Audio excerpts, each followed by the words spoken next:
Elected officials, honored judges, and welcomed guests. Mental illness took over my childhood and robbed me of my teen years. I traded my high school diploma for my sanity, and I never saw medication as a solution, not even at 12 when I was first prescribed. I refused and continued to refuse. I've never taken medication to treat any of my mental health issues, so I honestly can't tell you what that struggle feels like. My journey is about overcoming my mental illness without using medications and not being told about the alternatives. I had to find my own way, and that was my struggle. I spent 5 years in counseling before having my assessment done. I literally received the results of my 17th birthday. My diagnosis was borderline personality disorder, obsessive compulsive disorder, post-traumatic stress disorder, depression, and various anxiety disorders. I was told that with the help of medication, therapy, and counseling that I would be able to deal with it by the time I was 40. But I didn't want to be medicated. I was tired of being treated like I was broken and couldn't be fixed. And I was broken. Mental illness and abuse runs deep in my family, affecting generation after generation. Needless to say, my childhood traumatized me to the point where I blurred the lines of reality, and I used my imagination to create a world I could escape to. But as I grew older, those walls came crashing down, and I became trapped in my nightmare, tormented by my memories. I began hearing voices, hallucinating, and losing time. I resorted to self-destructive, suicidal, and self-harming behavior. I'd lost my grasp on reality. At 17, when I received those results, I was at my lowest point. I was desperate and tired of fighting, but I still just couldn't give in. So I walked away from it all and said goodbye to counseling. I learned as I went along, did everything the hard way, and made way more mistakes than I had to, but I began to heal, and slowly I put the pieces back together. Through the years, I studied psychology, personal development, and spirituality. I began to understand, I addressed the underlying issues, and accepted my emotions. I learned how to remove my subconscious triggers, deal with my anxiety, and I developed healthy coping strategies, but most importantly, I fixed the broken me.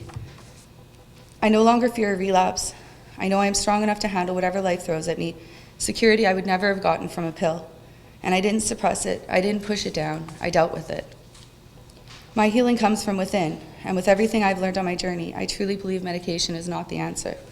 It has dangerous side effects, is experimental, and creates dependency by not addressing the underlying issues. Yet it's the most common form of treatment used, designed to numb and suppress feelings and thoughts within the patient, offering the illusion of a cure. It is used as a Band-Aid solution, but what happens when that Band-Aid falls off? The Huffington Post published an article in November 2013 stating that at the time, Canada was among the highest for people on antidepressants. And the National Post published an article stating that overdiagnosis was now more common than underdiagnosis. These medications have dangerous side effects. There are honestly too many to name. Here are just a few of the ones listed for Prozac, which is commonly prescribed to children: convulsions, seizures, irregular heartbeat, and the most alarming, an increased risk of suicidal behavior in anybody under the age of 24. Wikipedia states that antidepressants were introduced as prescription drugs in the 1950s, which means they've only been around for 65 years. The first types had to be taken off the market because patients were suffering from chemical-driven liver damage resulting in death. New drugs are introduced onto the market all the time, and we have no idea what the long-term effects are. Humans are essentially being experimented on, and some are paying the ultimate price. Medication as a form of treatment has no real lasting value. The reasons that cause these symptoms were never properly addressed, so the patient holds no understanding to the true origin of these problems and hasn't learned healthy coping strategies to deal with the symptoms. This not only creates dependency, but contributes to the patient relapsing. And these alternatives exist. Some have been around for thousands of years, like yoga and meditation. Alternatives like psychoanalysis and cognitive behavioral therapy offer real healing through understanding, accepting, and letting go. They help the patient develop healthy ways to manage and control symptoms. Plus, there are no harmful side effects, no chemicals, they don't cause further health complications, just a safe and natural solution. By addressing the real issues and offering healthy coping strategies, we won't be giving up on people. We will be helping them. People who suffer from mental illness do not need to be silenced and put aside. They need a little compassion, understanding, and patience.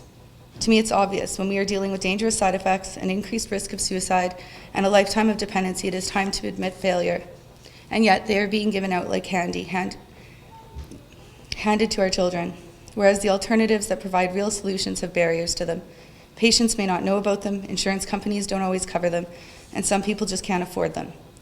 We need more awareness and easier access to them. There are lots of places right here in Thunder Bay that offer these types of services. We just need to remove the barriers. I believe people deserve to be given the chance to make informed choices. We deserve to know the benefits and dangers of all the treatments available and should have easy access to them all. Let's stop looking at mental illness as some incurable disease, and let's give people a chance to really heal. Thank you. Mr. Chair.